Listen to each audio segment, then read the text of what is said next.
আসসালামু আলাইকুম রহমতুল্লাহি ওবরাকাতুহ। ইন্নাল হামদুলিল্লাহ নাহমাদুহু ওয়া নুসাল্লি আলা রাসূলিহিল কারীম।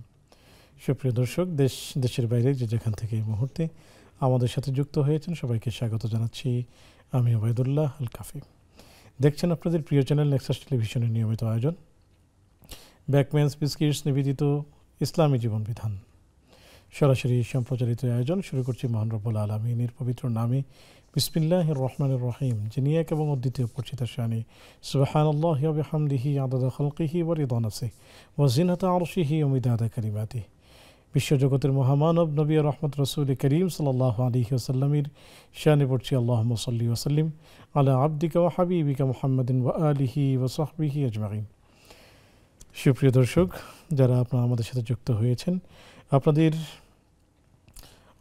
জানার জন্যই জানিয়ে দিচ্ছি যে গুণী মানুষ জাতির অমূল্য সম্পদ, এই বিষয়টি নিয়ে আজকে আমরা আলোচনা করব। আর আলোচনা করার জন্য স্টুডিওতে আমন্ত্রিত হয়েছেন খ্যাতিমান ইসলামিক স্কলার, শেখুল হাদিস দারুল আরকাম উত্তরা এই প্রতিষ্ঠানের সম্মানিত শেখুল হাদিস শাব্বির আহমদ খান আল আজহারি। চলুন আমরা শেখের সাথে সালাম বিনিময় করে নিচ্ছি। আসসালামু আলাইকুম। ওয়ালাইকুম আসসালাম ওয়া রাহমাতুল্লাহ। শেখ কেমন আছেন? আলহামদুলিল্লাহ ভালো আছি, আপনি কেমন আছেন? আলহামদুলিল্লাহ, আল্লাহর শুকর ভালো আছি।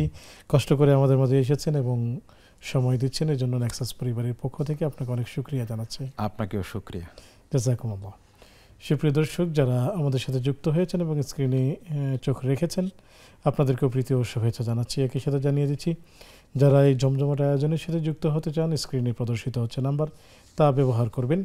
একই সাথে ফেসবুক এবং ইউটিউবে সরাসরি সম্প্রচারিত হচ্ছে এই আয়োজন, সেখানে মূল্যবান কমেন্টস করে আমাদের সাথেই থাকবেন। চলুন কথা না বাড়িয়ে আমরা চলে যাচ্ছি শায়েখের কাছে। গুণী মানুষ জাতির অমূল্য সম্পদ, যদি বলতেন। জি, বিসমিল্লাহ, আলহামদুলিল্লাহ, ওয়াসসালাতু ওয়াসসালামু আলা রাসূলিল্লাহ। জি, গুণী শিরোনামটা আসলে খুবই সুন্দর এবং এটা তেমন কোনো শিরোনামটাকে ব্যাখ্যা করবার দরকার নাই, আমাদের বিষয়টার মধ্যে আলোচনা করবার দরকার। আসলে গুণী মানুষ জাতির অমূল্য সম্পদ।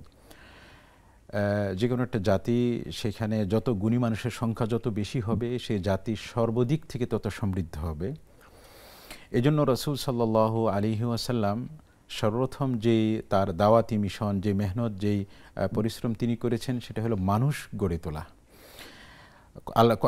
আল কোরআনুল কারীমে আল্লাহ রাব্বুল আলামিন বলছেন যে কুল হাল ইয়াস্তাউিল্লাযীনা ইয়ালামুনা ওয়াল্লাযীনা লা ইয়ালামুন, হে নবী আপনি বলুন, যারা জানে এবং যারা জানে না তারা কি সমান হতে পারে? এই প্রশ্নটা হলো আসলে এটাকে মানে এই কথা বলা যে আসলে সমান হতে পারে না। তো মানুষ গুণী হয় তার জ্ঞান দ্বারা, তার কর্ম দ্বারা। তো এই জন্য আল্লাহ রাব্বুল আলামিন এখানে, আর কর্মের জন্য প্রথম জ্ঞান দরকার, জ্ঞান ছাড়া কিন্তু মানুষের কর্ম সুন্দর হয় না।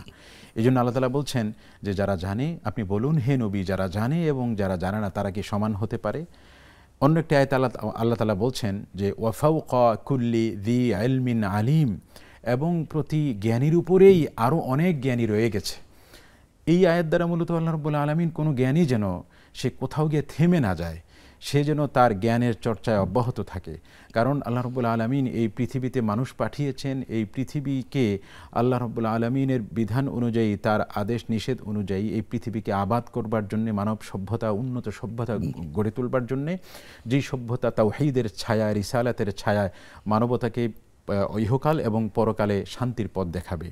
এই জন্যই আল্লাহ রাব্বুল আলামিন জ্ঞানের এত গুরুত্ব দিয়েছেন, মানুষ যেন জ্ঞানী হয়, গুণী হয় তার কর্মে, তার চিন্তায়, তার আচার আচরণে। রাসূল সাল্লাল্লাহু আলাইহি ওয়াসাল্লাম এই জন্যই বলেছেন যে তলাবুল ইলমি ফারিদাতুন আলা কুল্লি মুসলিমিন ওয়া মুসলিমাতিন, প্রতিটি মুসলিম নর এবং নারীর উপর জ্ঞান অন্বেষণ করা ফরজ।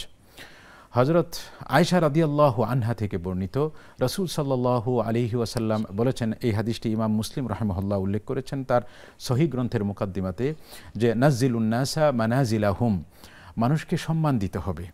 যে মানুষের যে সম্মান, তার জ্ঞান, তার চিন্তা, তার কর্মে, সেই অনুযায়ী তাকে সম্মান দিতে হবে। এটা নাজ্জিলুন নাস, মানুষকে সম্মান দেওয়াটা এটা ফরজ।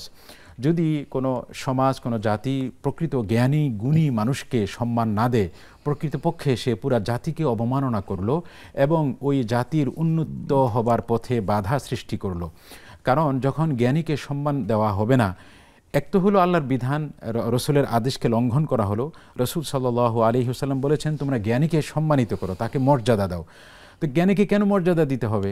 শেখ, জ্ঞানীকে কেন মর্যাদা দিতে হবে এই জায়গা থেকে আসব, দর্শক যুক্ত করে নিয়ে তারপর। জি, আসসালামু আলাইকুম ওয়া রাহমাতুল্লাহ। ওয়ালাইকুম আসসালাম। হুজুর, আমার 3টা প্রশ্ন। জি জি, 1 নম্বর প্রশ্ন হচ্ছে হুজুর, আমাদের মহিলারা যদি চাকরি না করে তাহলে তাদের কুরবানি দেওয়া কিভাবে ফরজ হবে? জি, আর 2 নম্বর প্রশ্ন হচ্ছে হুজুর, স্বামী মারা গেলে মহিলা চাকরি না করলে হ্যাঁ কুরবানি দেওয়া কখন ফরজ হবে, কিভাবে ফরজ হবে? জি জি, আর 2 নম্বর হচ্ছে হুজুর, স্বামী মারা গেলে নাকের ফুল, কানের ফুল, হাতের চুড়ি এদি কি দেওয়া যাবে কিনা?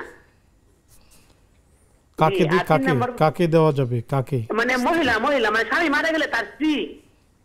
জি জি, আর 3 নম্বর প্রশ্ন হচ্ছে হুজুর, আমার স্বামী হচ্ছে এনজিও চাকরি করে, মানে তিনি তো মাসের শেষে টাকা পান, যে তো সুদের মানে তারা কিস্তি দেয়, সুদের ভিত্তিতে কিস্তি দেওয়া হয়, তাহলে তার কুরবানি দেওয়াটা মানে কতটুকু সত্য হবে, আর তিনি কি বস করতে পারবেন কিনা এই টাকা দিয়ে? উনি তো মাসের শেষে টাকা পান, মানে এইটাই হুজুর। জি, আসসালামু আমাদের আলাইকুম। সাথেই থাকুন, সহায়ক উত্তর দিবেন ইনশাআল্লাহ তাআলা। আসসালামু আলাইকুম ওয়া রাহমাতুল্লাহ। জি, কে আছেন? আমার 3টা প্রশ্ন। 1 নম্বর প্রশ্ন হলো হুজুর, কতটুকু সোনা বা কতটুকু টাকা থাকলে তার হলো কুরবানি ওয়াজিব হবে? 1 নম্বর। আর 2 নম্বর প্রশ্ন হলো, আমার মেয়ে জামাই 2 জনই ডাক্তার, তাদের বাড়িতে কুরবানি তাদের নামে দেওয়া হয়, এরপরে কি তারা নিজেরা আলাদা করে দিতে হবে? আরেকটা প্রশ্ন আছে, বলবো? জি জি জি আরেকটা প্রশ্ন হলো, আমরা যখন কাপড়ে মানে মার দেই বা এরারুট দেই, সেই কাপড় দেওয়ার পরে পানি দেখি টয়লেটে ফেলা যাবে? জি, তৃতীয় প্রশ্নটি আবার, এই 3টা প্রশ্ন হচ্ছে। 3 নম্বর প্রশ্নটি আবারও করুন। ওই 3টা প্রশ্ন, কমোটে পানিটা ফেলা যাবে মার কিনা? দেওয়ার পরে সেই পানি দেখি টয়লেটে ফেলা যাবে? জি জি,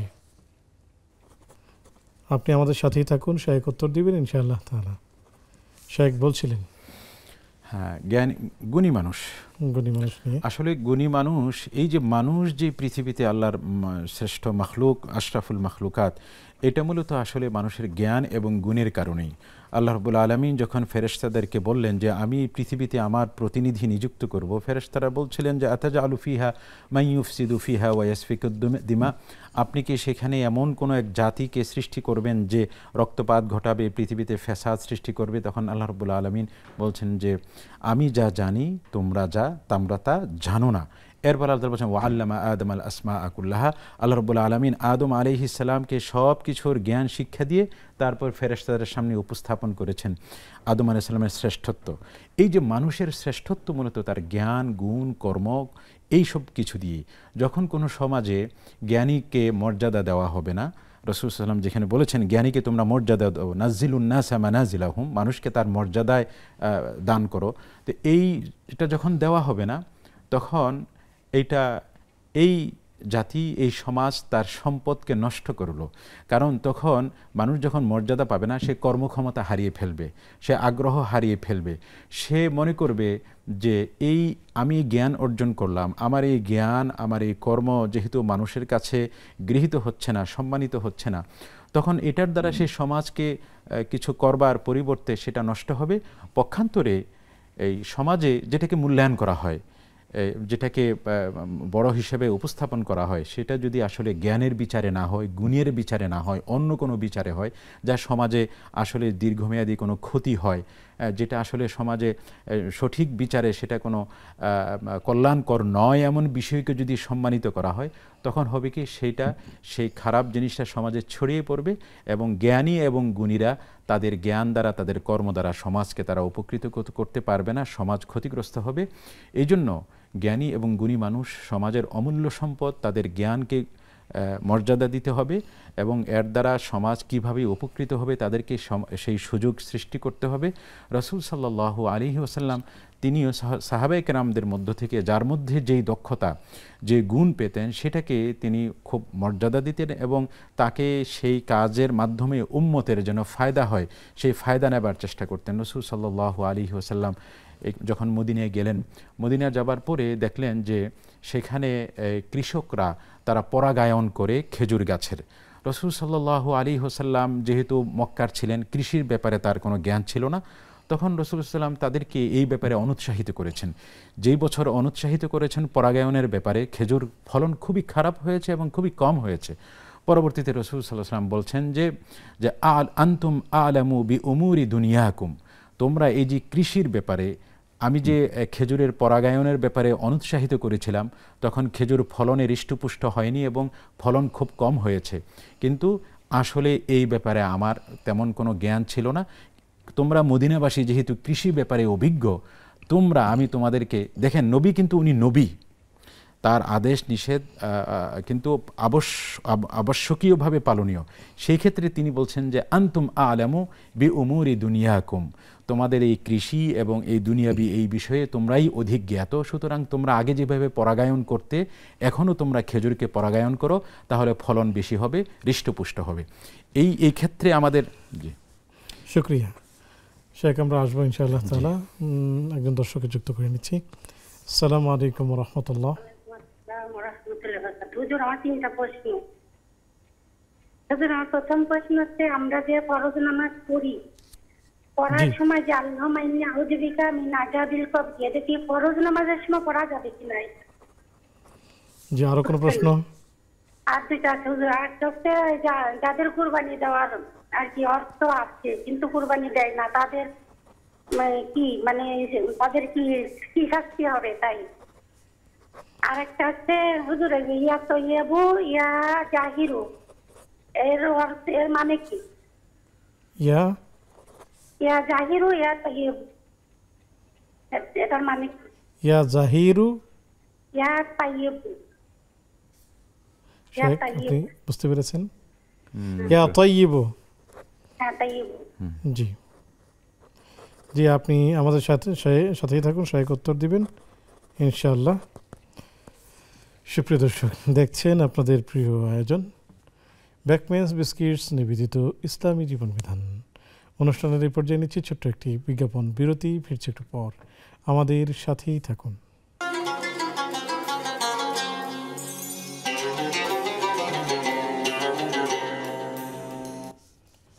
আসসালামু আলাইকুম রহমতুল্লাহি বারাকাতুহু।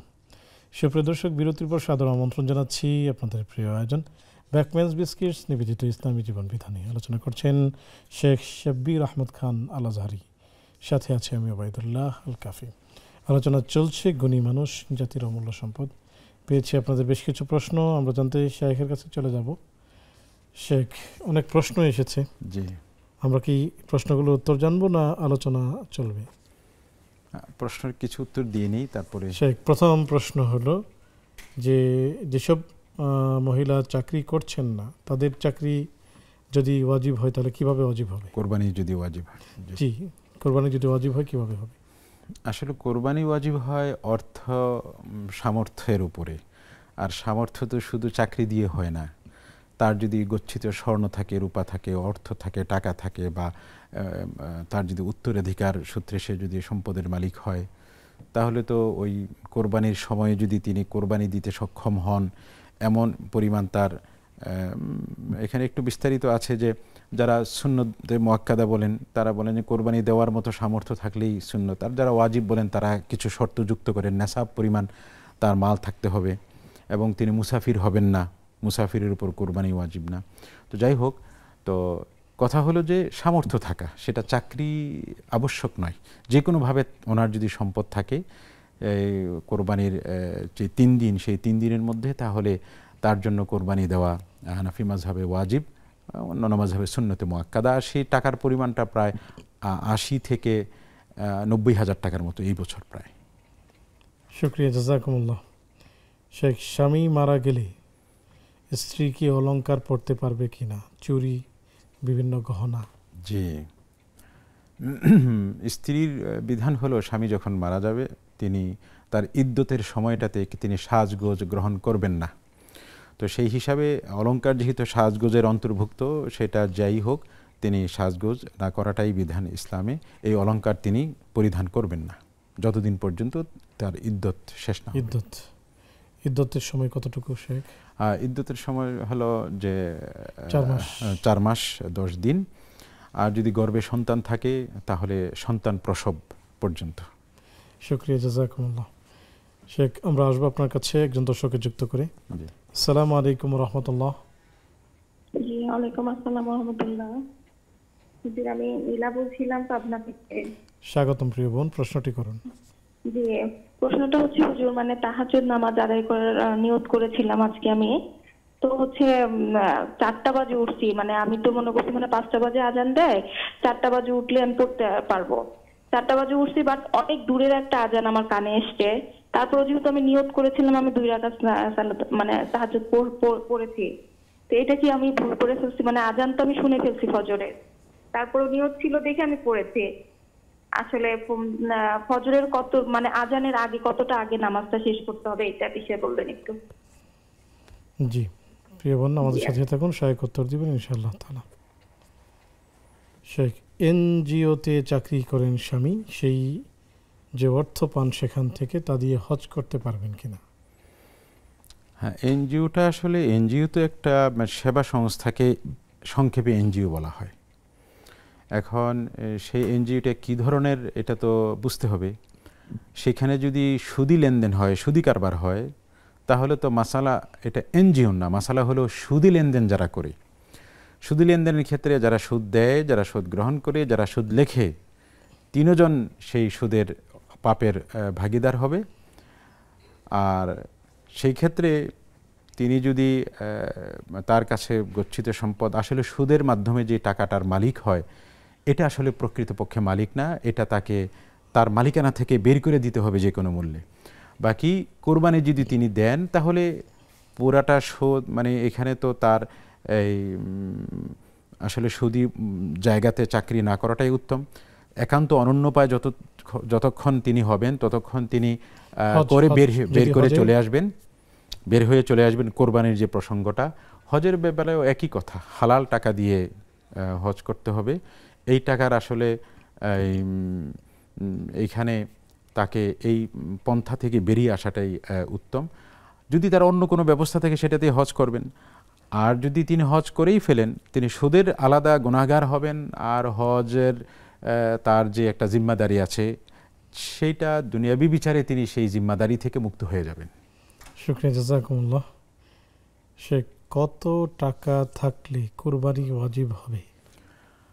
হ্যাঁ, ওয়াজিব হওয়ার প্রসঙ্গটা যেহেতু এসেছে, একজন প্রাপ্তবয়স্ক মুসলিম আকেল বালেগ, তার কাছে যদি নেশাব পরিমাণ সম্পদ থাকে, তো নেশাবটা বর্তমানে এই রূপা দিয়ে হিসাব করা হয় প্রায় 90,000 টাকার মতন, 85 থেকে 90,000 টাকা, যেহেতু দাম ওঠানামা করে। তো বর্তমান সময় অনুযায়ী 85 থেকে 90,000 যদি কারোর ঋণ এবং প্রয়োজনীয় খরচের বাহিরে এই 3 দিন সময়ের মধ্যে তার যদি টাকাটা থাকে, তাহলে তার উপর কোরবানি ওয়াজিব। শুকরিয়া, জাযাকুমুল্লাহ। শেখ, ছেলে মেয়ে উভয়ই ডক্টর, এখন কোরবানি কি দুজনের উপরই ওয়াজিব হবে কিনা? আলাদা আলাদা দিতে হবে? যে আমাদের হানাফি মাযহাব অনুযায়ী প্রত্যেকের যেহেতু মালিকানা আলাদা সম্পদের, সুতরাং তার কোরবানির জিম্মাদারিও আলাদা, আলাদা আলাদাভাবে কোরবানি ওয়াজিব হবে। প্রত্যেকে আলাদাভাবে কোরবানি দিবেন। জাযাকুমুল্লাহ। শেখ, জামাই এরারট দেওয়ার পরে যে পানিটা থেকে যায়, সেটা কি কমোটে ফেলা যাবে কিনা?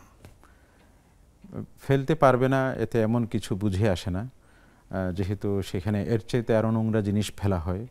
সুতরাং এটা তো না হওয়ার, হারাম হওয়ার বা অন্য কিছু হওয়ার কোনো কারণ আমরা দেখছি না, জায়েজ।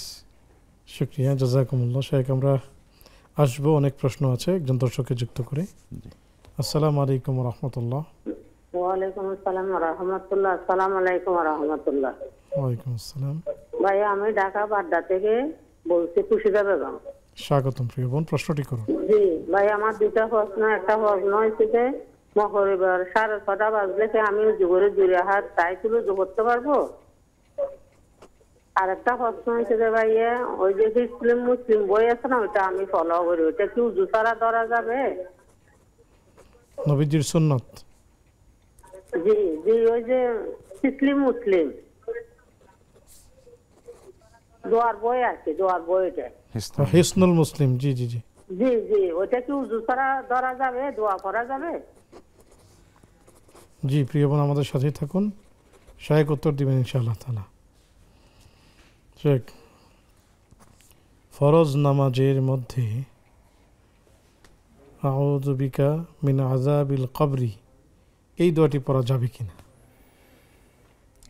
রাসূল সাল্লাল্লাহু আলাইহি ওয়াসাল্লাম থেকে নামাজের শেষ বৈঠকে এই জাহান্নাম থেকে মুক্তি, মাগফিরাতের দোয়া বিভিন্ন রওয়ায়াত এসেছে। এর মধ্যে কবরের আযাব থেকে মুক্তি পাওয়ার দোয়াও বিভিন্ন রওয়ায়াতে এসেছে, তো করা যাবে। তবে যেই রওয়ায়াতটা বেশি মশহুর, আমরা যেটা দোয়া মাসুরা পড়ি ফরজ নামাজে, সেটাকেই সীমাবদ্ধ রাখা। নফল নামাজে নিজের মনের মতো করে আরবিতে যে সমস্ত দোয়াগুলো রাসূল সাল্লাল্লাহু আলাইহি ওয়াসাল্লাম থেকে বর্ণিত হয়েছে সেগুলো দিয়ে নানান দোয়া করা, সেটা উত্তম। জাযাকুমুল্লাহ। কুরবানি ওয়াজিব হয়েছে এমন ব্যক্তি কুরবানি না দিলে তার জন্য কি ধরনের ওয়াইদ এসেছে? রাসূল সাল্লাল্লাহু আলাইহি ওয়াসাল্লাম হাদিস শরীফে বলেছেন, কারোর যদি কোরবানি দেওয়ার সামর্থ্য থাকে ফালাম ইউদাহি, এরপরও সে কি করলো না, কোরবানি দিল না, ফালা ইয়াকরুবান্না মুসাল্লানা, সে যেন ঈদের নামাজ পড়তে না আসে। তো আসলে এটা হলো কেমন যেন সে মুসলিম সমাজ থেকে তাকে রাসূল সাল্লাল্লাহু আলাইহি ওয়াসাল্লাম আলাদা করে দিলেন। তো দুনিয়াতে যদি সে মুসলিম সমাজ থেকে আলাদা হয়ে যায়, এতে বোঝা যায় যে আখেরাতেও সে আলাদাই থাকবে। তো আল্লাহ তাআলা আমাদেরকে এরকম মানসিকতা থেকে মুক্ত করুক। আমরা রাসূল সাল্লাল্লাহু আলাইহি ওয়াসাল্লামের সাথে, সাহাবায়ে কেরামের সাথে, মুসলিম জামাতের সাথে থাকতে চাই দুনিয়াতে এবং আখেরাতে, তাহলে আমাকে কোরবানি দিতে হবে। শুকরিয়া, জাযাকুমুল্লাহ। শেখ, ইয়া যহিরু ইয়া তাইয়িবু অর্থ জানতে চেয়েছেন। ইয়া যাহির রাসূল আল্লাহ রাব্বুল আলামিনের একটি নাম, যেই নামের গুণবাচক নাম, যে গুণবাচক নামের অর্থ হলো যে হে পৃষ্ঠপোষক বা সাহায্যকারী। এটা মানে সত্তাগতভাবে যিনি পৃষ্ঠপোষকতা করেন এবং সাহায্য করেন, এই কথা, এই অর্থটা বোঝায় ইয়া যাহিরু। আর তাইয়িবু এটা রাসূল সাল্লাল্লাহু আলাইহি ওয়াসাল্লামের গুণবাচক নাম। তাইয়িব মানে হলো ভালো, উত্তম, ভালো গুণের অধিকারী, এটা বুঝে আসে। শুকরিয়া, জাযাকুমুল্লাহ।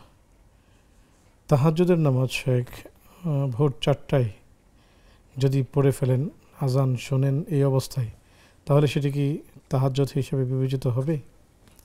আসলে তাহাজ্জুদের যে আলাদা একটা সময় আছে, এটা হলো 4টা ঘড়ির সাথে সম্পৃক্ত না। সেটা হলো যে সূর্যের সুবহি সাদিক হওয়া না হওয়া, সুবহি সাদিকের আগেই তাহাজ্জুদের নামাজ পড়তে হবে।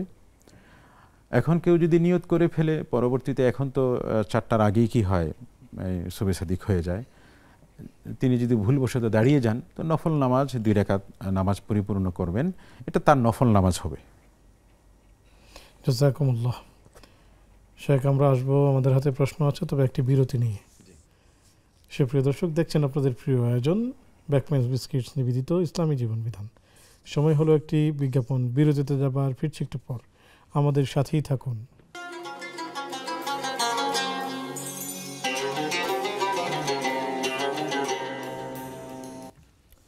আসসালামু আলাইকুম রহমতুল্লাহি ওয়া বারাকাতুহু। সুপ্রিয় দর্শক, বিরতির পর সাদর আমন্ত্রণ জানাচ্ছি আপনাদের প্রিয় আয়োজন ব্যাকম্যানস বিস্কিটস নিবেদিত ইসলামী জীবন বিধানে। আলোচনা করছেন শেখ শাব্বির আহমদ খান আল আজহারি, সাথে আছে আমি ওবায়দুল্লাহ আল কাফি। আলোচনা চলছিল গণী মানুষ জাতির অমূল্য সম্পদ, সেই সাথে পেয়েছিলাম আপনাদের বেশ কিছু প্রশ্ন, শেখ উত্তর দিচ্ছিলেন। আমরা বাকি প্রশ্নগুলোর উত্তর জানতে শেখের কাছেই চলে যাচ্ছি। শেখ, 6:30 কেউ যদি অজু করে তাহিয়াতুল অজু নামাজ পড়তে চায়, তাহলে পড়তে পারবে কি না? যে তাহিয়াতুল অজু তো যে কোনো সময় অজু করলে তিনি 2 রাকাত নামাজ পড়বেন। সেই সময়টা যদি নিষিদ্ধ সময়, মাকরুহ সময় না হয়, সূর্য ওঠার সময়, সূর্য যখন একেবারে মানে মাথার উপরে থাকে সেই সময়, এবং আসরের নামাজ পড়বার পরে মাগরিব পড়ার আগ পর্যন্ত, এই সময়টাতে, এই সময় ছাড়া যে কোনো সময়, সেটা 6টা হোক, 6:30টা হোক, সন্ধ্যা হোক, সকালে হোক, যে কোনো সময় তাহিয়াতুল ওযু পড়লে হবে। শুকরিয়া, জাযাকুমুল্লাহ। শেখ, হিসনুল মুসলিম যে দোয়ার বইটি আছে, জি, অজু ছাড়া ধরা যাবে কি না? জি, অজু ছাড়া ধরা যাবে এবং পড়া যাবে। সেখানে যদি নির্ধারিত কোনো আয়াত, কোরআনের আয়াত থাকে দোয়া হিসাবে, ওই আয়াতটাতে হাত না দিতে পারবে না, বই হাতে নিতে পারবে, পড়তে পারবে। শুকরিয়া জাযাকুমুল্লাহ শেখ। আমাদের সৈয়দা মিম জানতে চেয়েছেন, হ্যাপি বার্থডে বললে শিরিক করা হয় শুনলাম, এটা কি ঠিক? একজন মানুষের জন্ম দিবসে খুশি মানে প্রকাশ করতে গিয়ে বর্তমানে এই শব্দটা বলা হয়। তো শিরিক বলা হয় আল্লাহ রাব্বুল আলামিনের ইবাদত, উলুহিয়ত এবং রুবুবিয়তের ক্ষেত্রে কাউকে যদি সমকক্ষ মনে করা হয়, সেটাতে শরিক হয়, মানে আল্লাহ তাআলার সাথে শরিক করা হয়ে যায়। তো বাকি মুসলিম কালচারে একজনের জন্মদিবসে ঘটা করে জন্মদিবস পালন করা, এটা মুসলিম কালচারে নেই। রাসূল সাল্লাল্লাহু আলাইহি ওয়াসাল্লাম খুশি হয়ে রোজা রাখতেন। রাসূলকে বলা হয়েছে সোমবার কেন রোজা রাখেন? কারণ ওই দিন আমি জন্মেছি। তো এটা হলো মুসলিম কালচার। বাকি এরকম গান, সঙ্গীত বা গান বাদ্য করা বা এগুলো মুসলিম কালচার বহির্ভূত, সেটা আমরা বলতে পারি। তবে শিরিক বলতে পারছি না, শিরিক হবে বলে বলতে পারছি না। শেখ, আমরা একজন দর্শককে যুক্ত করে নিয়ে তারপর আবার আসছি। জি, আসসালামু আলাইকুম ওয়া রাহমাতুল্লাহ। হ্যালো হুজুর, আসসালামু আলাইকুম। ওয়ালাইকুম আসসালাম। হুজুর। জি হ্যালো হুজুর। জি, স্বাগতম প্রিয় বোন, প্রশ্নটি করুন। আমার মা কিছুদিন আগে মারা গেছে, তার কিছু টাকা আমার কাছে আছে, সেই টাকাটা আমি ব্যাংকে রাখছি। সেই টাকাটা ব্যাংক থেকে কিছু আমাকে ইন্টারেস্ট দিচ্ছে, সেই টাকাটা কি আমি আম্মার নাম করে মসজিদে বা এতিমখানায় দিতে পারবো? জি। আরেকটা প্রশ্ন আছে, রমজান মাসের যে কাজা রোজাগুলো, ভাঙতি রোজাগুলো আছে, সেগুলো কি আমি জিলহজ মাসে দিতে পারবো? জি, আর কোনো প্রশ্ন? না হুজুর, এই প্রশ্ন ছিল। শুকরিয়া, জাযাকুমুল্লাহ। আমাদের সাথেই থাকুন, শায়েখ উত্তর দিবেন। শেখ, আপনি যেমনটি শুনলেন, মা মারা গেছে, ব্যাংকে কিছু টাকা আছে, সেই ইন্টারেস্টের নামে সুদ, সেটা টাকা কি ওনার নামে মসজিদ, মাদ্রাসা বা গরিব এতিমদেরকে দিতে পারবেন কিনা? সুদের টাকার হুকুম হলো, যিনি ইন্টারেস্ট পাচ্ছেন তিনি আসলে সেই টাকার মালিক না। এই জন্য তিনি নিজে সওয়াবের নিয়তে এই টাকা দানও করতে পারবেন না। তিনি মনে করবেন যে আমার কাছে একটা আপদ আছে, বিপদ আছে, এটা যে টাকাটার মালিক যেহেতু আমি না, সুতরাং এটার থেকে আমি মুক্তি, পরিত্রাণ পাবার জন্যে এটাকে কোথাও কাউকে দিয়ে দিবে। তবে ওলামা কেরাম বলেন যে এটাকে সম্মানিত কোনো কাজে ব্যয় না করা। অনেকে বলেন যে বাথরুম ইয়াতে ব্যবহার করা, যেটা খুবই সম্মানিত জায়গায় ব্যবহার না করা এবং নিজের কাছেও না রাখা, এটা খরচ করার সময় ইবাদতের নিয়ত না করা। শুকরিয়া, জাযাকুমুল্লাহ। আসসালামু আলাইকুম ওয়া রাহমাতুল্লাহ। ওয়ালাইকুম আসসালাম। হুজুর, আমার একটা প্রশ্ন আছে। জি জি হুজুর, তারা দুই ভাই, তার মায়ের নামে কি কুরবানি, মানে তার মায়ের নামে কি কুরবানি দিতে পারবে কিনা? দুই ভাই টাকা দিয়ে। জি। আর 2 নম্বর প্রশ্ন হচ্ছে হুজুর, একজনের মানে কোনো বাইরে ইনকাম নাই, টাকার 500-600 টাকার মতো জমি আছে, তার উপরে কুরবানি ওয়াজিব হয়েছে। আর এই 2 নম্বর প্রশ্ন হচ্ছে, তারা 5 ভাই কুরবানি দেয়, কিন্তু কেউ টাকা কম দেয়, কেউ বেশি দেয়। আর আমার স্বামীর ইনকাম বেশি, সে টাকা বেশি দেয়, কিন্তু ফার্স্ট নামেই হয়, মাংস আবার সমান ভাগে ভাগ করা হয়। একই মানে কুরবানি হবে কিনা? আর হুজুর, ওয়াবাদ তো মায়ের সন্তানরা কি ওই বইটা, এই সকালে আর পরকালে সন্তানরা যদি কথা না শুনে মায়ের। জি, আমাদের সাথে থাকুন, শায়েখ উত্তর দিবেন ইনশাআল্লাহ তাআলা। শেখ, যেমনটি আপনি শুনলেন, আমরা আপনার কাছে জানতে চাইব, রমজানের কাজা রোজা থাকলে জিলকদ মাসে করতে পারবে কিনা? জি, করতে পারবে, কোনো বাধা নেই। শুকরিয়া। 2 ভাই টাকা পাঠিয়েছেন, তো 2 ভাইয়ের টাকা দিয়ে মায়ের নামে কোরবানি করা যাবে কিনা? প্রথম কথা হলো, ওই 2 ভাইয়ের উপর যদি কোরবানি ফরজ হয়, আগে তাদের জিম্মাদারি পালন করতে হবে। দ্বিতীয় কথা হলো, 2 ভাই তারা টাকাটা মাকে মালিক বানিয়ে দিবেন, মা সেটা দিয়ে কোরবানি করবেন। তারা 2 ভাই মিলে একটা ছাগল বা কিনে দিয়ে দিবেন বা টাকাটা দিবেন, সেটা দিয়ে তিনি গরুতে শরিক হবেন, মায়ের নামে কোরবানি করবেন, এটা সবচেয়ে উত্তম। শুকরিয়া, জাযাকুমুল্লাহ।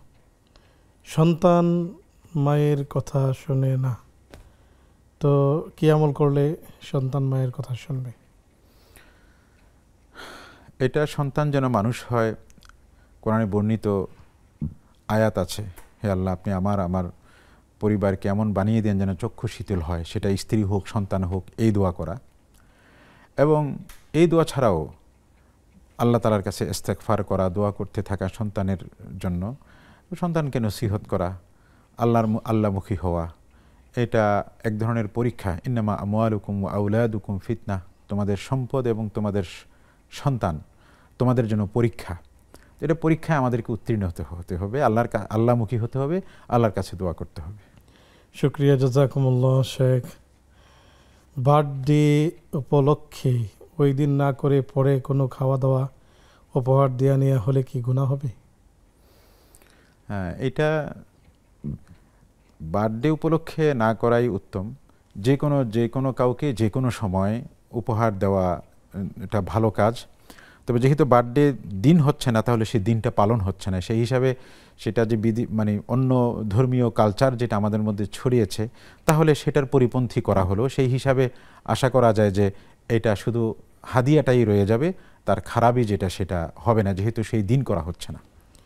শুক্রিয়া। মাহফুজা মুস্তফা জানতে চেয়েছেন কত টাকা থাকলে কোরবানি দিতে হবে, পাশাপাশি মাংস ভাগের নিয়ম কি এবং কতটুকু গোশত রাখা যাবে? যেটা আগেও এক প্রশ্নের উত্তরে বলেছিলাম যে বর্তমান এবছর 85 থেকে 90 হাজার টাকা যদি কারোর উদ্বৃত্ত থাকে, সেই 3 দিনের মধ্যে তার কোরবানি দেওয়া ওয়াজিব। আর মাংস মানে গোশত বন্টনের নিয়ম হলো, পুরা গোশত তিনি খেতে পারবেন, পুরা গোশত তিনি দান করে দিতে পারবেন গরিবদেরকে, পুরা গোশত তিনি আত্মীয়দেরকে দিতে পারবেন, সবই জায়েজ। তবে রাসূল সাল্লাল্লাহু আলাইহি ওয়াসাল্লাম থেকে ইবনে আব্বাস রাদিয়াল্লাহু আনহু বর্ণনা করেছেন, রাসূল সাল্লাল্লাহু আলাইহি ওয়াসাল্লাম কানা ইউতইমু আহলাহু থুলুথাহু, ওই উদহিয়ার 3 ভাগের 1 ভাগ তার পরিবার পরিজনকে খাওয়াতেন, এবং তার যে জিরান ফুকারা যারা আছে, অর্থাৎ দরিদ্র প্রতিবেশী, তাদেরকে তিনি বাকি 3 ভাগের 1 ভাগ দিতেন, এবং যারা সুয়াল করত, এসে চাইতো, তাদেরকে দিতেন। সাধারণ গরিব যারা আছে প্রতিবেশী না, তাদেরকে 3 ভাগের 1 ভাগ দিতেন। তো এটাও সুন্নাহ। আর পুরা গোশত নিজে খেয়ে ফেলা সেটা জায়েজ, হারাম হবে না। তবে এটা কেউ কোনো মুসলমান করে না। এটা যেহেতু এই কোরবানিটা হলো আল্লাহর পক্ষ থেকে মেহমানদারি, দিয়াফাতুম মিনার রহমান আলা ফাকবালুহা, হাদিসে এসেছে কোরবানি আল্লাহর পক্ষ থেকে মেহমানদারি, তোমরা সেই মেহমানদারিকে কবুল করো। তো এটা নিজে খাবে, মানুষকে খাওয়াবে, আত্মীয় স্বজনকে খাওয়াবে, এটাই রাসূলুল্লাহ থেকে সুন্নত এসেছে। তবে কেউ খাইলে হারাম হবে না, সবটা খেয়ে ফেললে হারাম হবে না। জাযাকুমুল্লাহ। আসসালামু আলাইকুম রাহমাতুল্লাহ। ওয়ালাইকুম আসসালাম। স্বাগতম প্রিয় বোন, প্রশ্নটি করুন। হুজুর, আমার 2টি প্রশ্ন হুজুর। জি। একটি প্রশ্ন হুজুর, আমি তো আগে জানতাম না বীমা করা কি জায়েজ আছে। আমি ছোটখাটো 2টা বীমা করেছি। এখন এই বীমার টাকা যদি জায়েজ না থাকে, তখন আমি এই টাকাটা, আমার জমা টাকাটা রাখি, বাকি টাকাটা কি আমার আত্মীয় স্বজনে যা কি বিয়েতে কিংবা যারা একটু অসুবিধা আছে তাদেরকে দেওয়া যাবে কিনা? জি। এই 2টা প্রশ্ন হুজুর। আর কোনো প্রশ্ন? জি না, এই 2টা প্রশ্ন হুজুর। জি প্রিয় বোন, আমাদের সাথেই থাকুন, সহায়ক উত্তর দিবেন ইনশাআল্লাহ তাআলা। সুপ্রিয় দর্শক, দেখছেন আপনাদের প্রিয় আয়োজন ব্যাকম্যানস বিস্কিটস নিবেদিত ইসলামী জীবন বিধান। অনুষ্ঠানের শেষ পর্যায়ে চলে এসেছি। এই পর্যায়েও নিচ্ছে একটি ছোট্ট বিজ্ঞাপন বিরতি, ফিরছে একটু পর, আমাদের সাথেই থাকুন।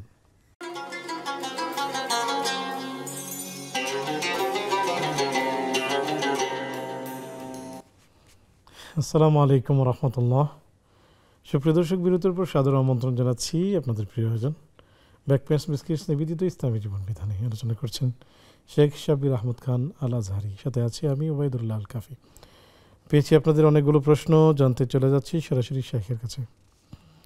শেখ, প্রথমেই জানতে চাচ্ছি যে 2জন সন্তান, তারা ডক্টর, তাদের নামে গ্রামে কোরবানি দেওয়া হচ্ছে, তো অন্য কেউ তাদের নামে কোরবানিটা দিয়ে দিচ্ছে, সেই ক্ষেত্রে নিজের অর্থে কি আবার যেখানে ওনারা থাকছেন ওখানে কি কোরবানি দিতে হবে? না, যেহেতু তাদের নামে কোরবানি হচ্ছে, সাধারণত সেটা পরিবারে বাবা মাই করে থাকেন বা যেটাই হোক একসাথে হয়ে যায়, তখন আর প্রত্যেকে নিজের নামে আলাদাভাবে দিতে হয় না। যার যার নামে হয়ে গেছে তাদের নামে আর নতুন করে দিতে হয় না। যদি অন্য কেউ বাকি থাকে, তাদের যদি কোরবানি ওয়াজিব হয়ে থাকে, তখন তারা নিজেরা দিবেন। যেহেতু নামে হয়ে যায়, তাহলে নিজের টাকায় খরচ করে দেওয়াটা আবশ্যক না। যেহেতু ওনারা দিয়ে দিচ্ছেন, মানে হলো ওনাদেরকে হাদিয়া দিচ্ছেন, আর হাদিয়াটা তাদের নামে কোরবানি হচ্ছে। শুকরিয়া, জাযাকুমুল্লাহ। শেখ, বিমা করা কি জায়েজ? বিমা, এটা অনেক লম্বা আলোচনা। বিমার রূপ কি, সুরত কি। এখন বর্তমানে কিছু বিমা কোম্পানি তারা তাকাফুল, শরিয়া যেটাকে তাকাফুল, একে অপরের ভার বহন করা, একে অপরের কে বিপদে সহযোগিতা করা, এই সহযোগিতামূলক কিছু এই ধরনের কিছু কাজ বিমার মতো করে করছেন। এটা শরিয়া ভিত্তিক যদি পরিচালিত হয় তাহলে সেটা জায়েজ। আর সুদ ভিত্তিক যেটা, যে আমি এত টাকা দিলাম, এর বিনিময়ে কোনো ব্যবসা পার্সেন্টেজ নয়, বরং এই টাকাটা দিলাম, টাকার বিনিময়ে আমি মূলধনের সাথে আরও নানান সহযোগিতা অতিরিক্ত নিচ্ছি, এটা সুদের মধ্যে পড়ে যায়। তো এই জন্য এটা একটা বিস্তারিত লম্বা আলোচনা, অল্প দুই কথায় সেটা বলা সম্ভব নয়। শুকরিয়া। এবং সেখান থেকে উদ্বৃত্ত যেই অতিরিক্ত টাকা পাওয়া যাবে, সেগুলোকে আত্মীয় স্বজনের মাঝে দেওয়া যাবে কিনা? সে একই কথা। সেই বিমা কোম্পানির তাদের পলিসি কি সেটা তো জানা নাই, তবে সাধারণত বিমা কোম্পানি বলতে তাদের সুদি পলিসি থাকে। তো সেই ক্ষেত্রে মূলধনটা নিজে ব্যবহার করবে, আর অন্যটা ইবাদতের নিয়তে নয়, এই টাকাটা যেহেতু আমার না, আমি এটার মালিক না, এটা থেকে পরিত্রাণ লাভের নিয়তে এটা যে কাউকে দিয়ে দিবে। জাযাকুমুল্লাহ। শেখ, এখানে প্রশ্ন করেছেন যে কোনো এক ব্যক্তি যদি এক ওয়াক্ত নামাজ বাদ যায়, পরে যখন পড়বে তখন কি বলে নামাজে সে দাঁড়াবে? আমি অমুক ওয়াক্তের কাজা নামাজ, ফজর হোক জোহর হোক, কাজা নামাজ পড়ছি, এটা মুখেও বলাও আবশ্যক নয়, মনে মনে বললেও হবে। আর আরবি বলা তো আবশ্যকই না, যে আমি গতকালের ফজরের নামাজটা বা আজকের ফজরের নামাজটা আমি কাজা করছি। শুকরিয়া, জাযাকুমুল্লাহ। শেখ, কুরবানি নিয়ে আমাদের এই দেশে অনেক ধরনের ব্যবস্থাপনা আছে। কেউ কেউ আছে সমাজভিত্তিক কুরবানি দিয়ে থাকেন, যেমন একটা মাঠে সবার গরুগুলোকে নিয়ে যাওয়া হয়, সেখানে তারা 3 ভাগ করে 1 ভাগ গোশত রেখে দেন, সেখানে আবার সুন্দর করে সমান ভাগে মহল্লায় যতজন মানুষ থাকে সব মানুষের নামে 200 জন, 300 জন, 500 জন বা 1000 জন, 1000টা ভাগ করে আবার প্রত্যেকের ঘরে ঘরে দেওয়া হয়। এই যে পদ্ধতি এবং প্রসেস, এটি কি আসলে সুন্দর কিনা? হ্যাঁ, এই স্বাভাবিকভাবে কাজটা সুন্দর, তবে এখানে কোনো সামাজিকভাবে কোনো চাপা, শুধু উৎসাহ প্রদানের মাধ্যমেই কাজটা হতে হবে। কোনো ধরনের সামাজিক চাপাচাপির মাধ্যমে করলে সেটা জায়েজ হবে না। কারণ হলো, কোরবানির গোশত নির্ধারিত পরিমাণ দান করতে কোরবানি দাতা বাধ্য নন, এই জন্য বাধ্য করা যাবে না। উৎসাহ দিয়ে যদি সমাজের কোনো লোক কিছু গোশত সংগ্রহ করে সেটাকে যদি গরিবদের মধ্যে দিয়ে দেয়, সেটা জায়েজ, বরং এটা সুন্দর কাজ। চাপাচাপি করলে হারাম হবে। শুকরিয়া, জাযাকুমুল্লাহ। শেখ, আমাদের আজকের বিষয় ছিল গুণী মানুষ জাতির অমূল্য সম্পদ। জি। সর্বশেষ আমাদের দর্শক শ্রোতাদের উদ্দেশ্যে যদি বলতেন যে এই যে জ্ঞানী এবং গুণী, আপনি বলছিলেন যে আনজিলুন্নাস মানাজিলাহুম, তো যদি গুণীদেরকে কদর করা হয় তাহলে ফলাফলটা কি আসে? আমি যেমন দেখলাম যে আগে মানুষ ওলামায়ে একরামকে কদর করত, এখন তাদের সন্তানেরাও তাদের ওলামায়ে একরামের কাছে যেতেন এবং কদর করতেন। এর ফলশ্রুতিতে যেটা হতো যে সন্তানেরা বাবা মায়ের প্রতি শ্রদ্ধাশীল হতো এবং বাবা মাকে খুব ভালো নার্সিং করত। তো এখন যেটা হচ্ছে, বাবা মাও জ্ঞানীদেরকে কদর কম করছেন, সন্তানেরাও বাবা মাকে অযত্নে রাখছেন, ওল্ড হোমের সংখ্যা বেড়ে যাচ্ছে। যদি এই বিষয়ে বলতেন। আসলে সেটাই, জ্ঞানীদেরকে যদি সম্মান করা হয়, এই সমাজ জ্ঞানকে মূল্যায়ন করতে শিখে, এই সমাজ সঠিক পথের সন্ধান পায়, উন্নতি, দুনিয়া আখেরাতের শান্তির পথের সন্ধান পায়। সেখানে তাদের নীতি নৈতিকতা সমাজে সুন্দর থাকে এবং ইসলামী তাহজিব তামাদ্দুন, যেহেতু আমরা বাংলাদেশে মুসলিম সমাজ, সেটার আচরণগত দিকটা সুন্দর থাকে এবং সমাজ সঠিক নেতৃত্ব পায়। যখন জ্ঞানীকে মূল্যায়ন করা হয়, অন্যরাও এই জ্ঞানীদের কাছে সর্ববিষয়ে তারা পরামর্শ করেন, তখন সমাজ সুন্দর সুষ্ঠু একটা নেতৃত্ব খুঁজে পায়। এবং যেটা বলছিলেন যে একটা সময় বাবা মারা বড়রা যখন আলেমদেরকে সম্মান করে, সন্তানরাও সেই পথে অনুসরণ করে, যার কারণে সমাজের মধ্যে নীতি নৈতিকতা, ধর্মীয় বোধ এবং চিন্তা এটা খুব প্রবল ছিল। বর্তমান সময়ে নানা কারণে আমাদের সমাজ ব্যবস্থা, আমাদের চিন্তাভাবনা সব কিছুর কারণে মানুষ খুব আত্মকেন্দ্রিক হয়ে যাচ্ছে। সেটা শুধু আলেম সমাজ না, এখন তো আত্মীয় স্বজনের সম্পর্কটাও অনেক কম, যার কারণে এখন মানুষ জ্ঞানী গুণীদের সংস্পর্শ থেকে দূরে থাকবার ফলে আমাদের সমাজে অনেক ধরনের বিশৃঙ্খলা তৈরি হচ্ছে, সামাজিক সম্পর্ক নষ্ট হচ্ছে এবং নীতি নৈতিকতার আমরা অনেক সমস্যা দেখছি। বাবা সন্তানকে হত্যা করছে, মা সন্তানকে হত্যা করছে, সন্তান বাবাকে হত্যা করছে, সন্তান বাবার নামে এমন অপবাদ দিচ্ছে যেগুলো মানব ইতিহাসে বিরল ঘটনা মনে হয়। তো এই সমস্ত ব্যাপারগুলো মূলত জ্ঞানী গুণীকে সম্মান না করবার ফলে, ভালো মানুষকে সম্মান না করবার ফলে তৈরি হচ্ছে। সমাজে সঠিক নেতৃত্ব তৈরি হচ্ছে না, সমাজে জ্ঞানী গুণী তৈরি হচ্ছে না এবং সমাজের মধ্যে নানা বিশৃঙ্খলা তৈরি হয়।